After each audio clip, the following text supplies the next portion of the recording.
सभी को नमस्ते। आज हम ड्योरिया प्राइवेट आईटीआई के इंस्ट्रक्टर संतोष शर्मा के इस बेहतरीन 3D डायग्राम की मदद से विज्ञान के 3 बहुत ही महत्वपूर्ण कॉन्सेप्ट्स कार्य, शक्ति और ऊर्जा को बहुत ही सरल और आसान भाषा में समझेंगे। इस डायग्राम को विशेष रूप से इंस्ट्रक्टर संतोष शर्मा सर के द्वारा तैयार किया गया है ताकि कोई भी इसे देखते ही आसानी से समझ सके। आइए सबसे पहले शुरू करते हैं कार्य से। एक कार्य डायग्राम के पहले हिस्से में देखें जहां कार्य के बारे में बताया गया है। परिभाषा सरल शब्दों में कहें तो कार्य तब माना जाता है जब हम किसी चीज पर बल फोर्स लगाते हैं और वह चीज उस बल की वजह से हिलती डिस्प्लेसमेंट है, यानी अपनी जगह बदलती है। अगर आप बल लगा रहे हैं और चीज नहीं हिल रही तो विज्ञान की नज़र में कोई कार्य नहीं हुआ है। 3D डायग्राम की मदद से समझें अंडरस्टैंडिंग वायर डायग्राम। यहाँ दाईं ओर 2 स्थितियाँ दिखाई गई हैं। स्थिति 1 बॉक्स उठाना, एक व्यक्ति जमीन पर रखे हुए बॉक्स को ऊपर उठा रहा है।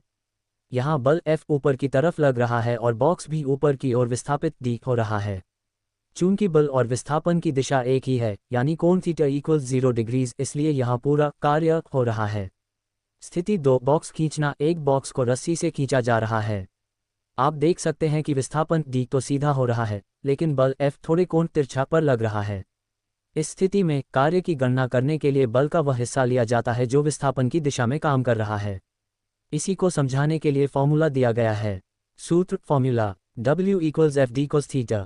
W = कार्य वर्क, इसे जूल जेट में मापा जाता है। F = बल फोर्स जो हम लगा रहे हैं, इसे न्यूटन एन में मापते हैं। D = विस्थापन डिस्प्लेसमेंट, वस्तु जितनी दूर चली, इसे मीटर एम में मापते हैं। थीटा = बल और विस्थापन की दिशा के बीच का कोण। उदाहरण 1 में कोण 0 है और उदाहरण 2 में कुछ कोण है। उदाहरण एग्जाम्पल, एक बॉक्स को जमीन से ऊपर उठाना या किसी चीज को खींचना। 2 शक्ति पावर। अब डायग्राम के दूसरे हिस्से पर चलते हैं जहां शक्ति को समझाया गया है। परिभाषा डेफिनेशन, शक्ति का मतलब है कार्य करने की दर, यानी आप किसी काम को कितने कम समय में पूरा कर सकते हैं, वही आपकी शक्ति है। जो व्यक्ति एक ही काम को कम समय में करता है उसकी शक्ति ज्यादा होती है। 3D डायग्राम की मदद से समझें अंडरस्टैंडिंग वायर डायग्राम। यहाँ डायग्राम में एक व्यक्ति को सीढ़ियों पर दौड़ते हुए दिखाया गया है और साथ में एक स्टॉपवॉच घड़ी भी है। अगर यह व्यक्ति सीढ़ियों पर ज्यादा तेज दौड़ता है तो वह उसी दूरी काम को कम समय में पूरा कर लेगा। इसका मतलब उसकी शक्ति अधिक है। यही कारण है कि डायग्राम पर लिखा है जल्दी दौड़ना = अधिक शक्ति। सूत्र फॉर्मूला P = WT। P = शक्ति पावर, इसे वॉट W में मापा जाता है। W = कार्य वर्क, जो काम किया गया। T = समय टाइम, उस काम को करने में लगा समय सेकंड में। उदाहरण एग्जाम्पल, एक ताकतवर छात्र का सीढ़ियां जल्दी चढ़ना दूसरे छात्र के मुकाबले ज्यादा शक्ति दर्शाता है। 3 ऊर्जा एनर्जी। अंत में डायग्राम के तीसरे और सबसे निचले हिस्से पर आते हैं जहां ऊर्जा को समझाया गया है। परिभाषा डेफिनेशन, ऊर्जा का मतलब है कार्य करने की क्षमता, यानी अगर आप में ऊर्जा एनर्जी है तभी आप कार्य कर सकते हैं। ऊर्जा कई प्रकार की होती है, लेकिन यहाँ 2 मुख्य प्रकारों पर ध्यान दिया गया है। गतिज ऊर्जा काइनेटिक एनर्जी के। परिभाषा, ये वह ऊर्जा है जो किसी वस्तु में उसकी गति चलने के कारण होती है।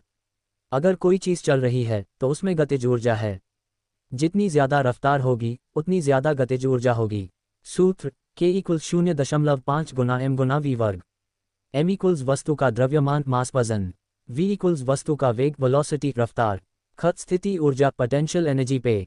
परिभाषा, ये वह ऊर्जा है जो किसी वस्तु में उसकी स्थिति, जगह या ऊंचाई के कारण जमा स्टोर्ड होती है। जितनी ज्यादा ऊंचाई पर वस्तु होगी उतनी ज्यादा स्थिति ऊर्जा होगी। सूत्र P = m × g × h। m = द्रव्यमान, g = गुरुत्वीय त्वरण ग्रेविटी, h = जमीन से ऊंचाई हाइट। 3D डायग्राम की मदद से समझें। यहाँ पर ऊर्जा के कॉन्सेप्ट को समझाने के लिए एक रोलर कोस्टर का बहुत ही सटीक उदाहरण दिया गया है। सबसे ऊपर जब रोलर कोस्टर अपनी ट्रैक के सबसे ऊंचे बिंदु पर होता है तब वह पल भर के लिए रुकता है।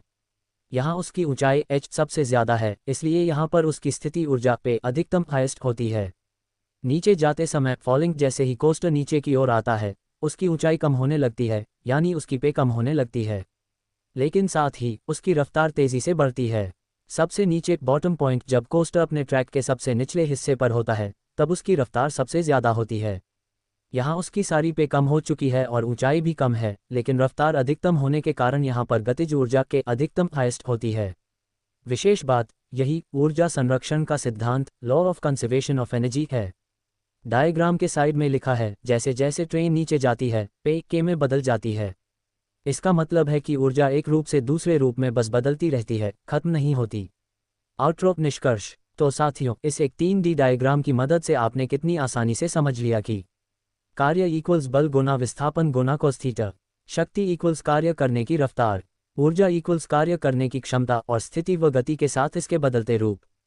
देओरिया प्राइवेट ITI का ये प्रयास आपको जटिल कॉन्सेप्ट्स को आसानी से समझाया गया है। आशा कि आप इस कॉन्सेप्ट को बहुत अच्छे से समझ गए होंगे। अगर आपको कॉन्सेप्ट बहुत ही अच्छा लगा हो तो संतोष सर की इस चैनल को अधिक से अधिक मात्रा में लाइक और सब्सक्राइब जरूर करें। धन्यवाद।